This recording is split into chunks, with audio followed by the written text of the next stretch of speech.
Pak Juan, Mau nanya apa? Terkait pelantikan hari ini, pembacaan sumpah di hadapan Presiden MK baru ini seperti apa? Ya ini kan formalnya memang begitu kan. Orang kalau mau menjalankan tugas diambil sumpahnya atau dilantik kan kita ikutin aja prosesnya. sosok Adis Kadir mungkin gimana? Ya kan nanti akan bergabung melengkapi hakim MK. Anda mau jawabannya bagaimana? Sesuai Pandangannya yang paling dalam. Pak Ketua kan ini dia berasal dari partai politik. Nah, kalau Pak Arsul kan menyatakan komitmen tidak akan mengikuti PUU terkait misalnya P3. Kalau Pak Adis Kadir akan seperti apa, Pak? Nah, nanti Mbak tanya sendiri aja langsung ke beliau. Tapi kalau seharusnya dengan lebih pernah menyatakan mundur dari partisipan itu seharusnya ya, bagaimana memposisikan sebagai hakim MK dan hakim pada umumnya harus independen, mandiri, tidak lagi berafiliasi kemana-mana, konstitusi, hukum dan keadilan. Prof, kalau lalu kan ada permintaan juga supaya dia tidak mengikuti tidak dilibatkan dalam sidang-sidang Nanti terkait kami undang-undang. belum melihat itu ya, nanti kami akan putuskan melalui rapat hakim atau ya mungkin juga dari MK juga akan mengingatkan sejauh mana relevansinya keberatan itu.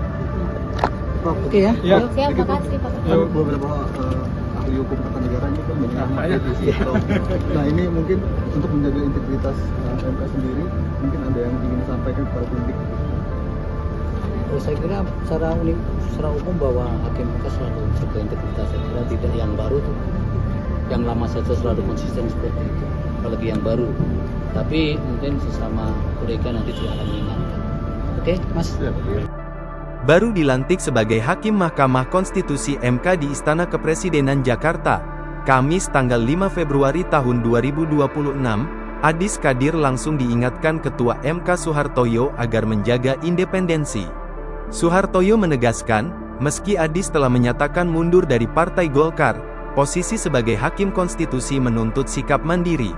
Harus independen, mandiri, tidak lagi berafiliasi kemana-mana, ke konstitusi, hukum, dan keadilan, ucap Soehartoyo usai pelantikan di istana. Ia menambahkan, seluruh hakim MK selalu menjaga integritas, baik yang baru maupun lama. Sesama kolega nanti juga akan saling mengingatkan, katanya. Presiden Prabowo Subianto melantik Adis Kadir sebagai Hakim MK menggantikan Arief Hidayat yang purna tugas. Dalam upacara yang sama, Presiden juga melantik Juda Agung sebagai Wakil Menteri Keuangan. Adis lebih dahulu membacakan sumpah jabatan mengenakan toga merah khas Hakim MK. Pengangkatannya didasarkan pada Kepres nomor 9, P tahun 2026 yang diajukan DPR. Penunjukan Adis Kadir sempat memicu polemik di DPR. Nama Innocentius Samsul yang sebelumnya diusulkan mendadak dicoret Komisi 3 sehari sebelum rapat paripurna, lalu digantikan Adis yang saat itu menjabat Wakil Ketua DPR. Langkah DPR menuai kritik, termasuk dari mantan Ketua MK Mahfud MD yang menilai penunjukan cacat prosedur dan merusak marwah MK. Polemik ini menimbulkan pertanyaan publik soal transparansi dan independensi lembaga konstitusi. Pemohon ramai-ramai menolak.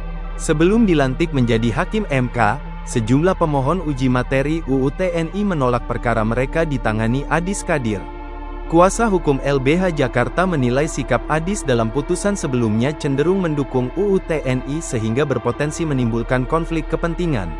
Ketua MK Soehartoyo menyebut keberatan itu akan dipertimbangkan sesuai argumen dan fakta persidangan.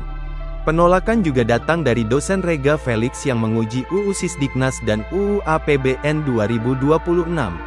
Ia menilai Adis memiliki konflik kepentingan karena pernah terlibat dalam pembahasan APBN saat menjabat Wakil Ketua DPR. Rega menegaskan dana pendidikan seharusnya dialokasikan untuk komponen utama, bukan program makan bergizi gratis MBG. Pelantikan Adis Kadir sebagai Hakim MK menandai babak baru lembaga konstitusi. Namun sorotan publik soal independensi dan integritas akan terus mengiringi langkahnya. Download Tribun X sekarang, menghadirkan lokal menjadi Indonesia.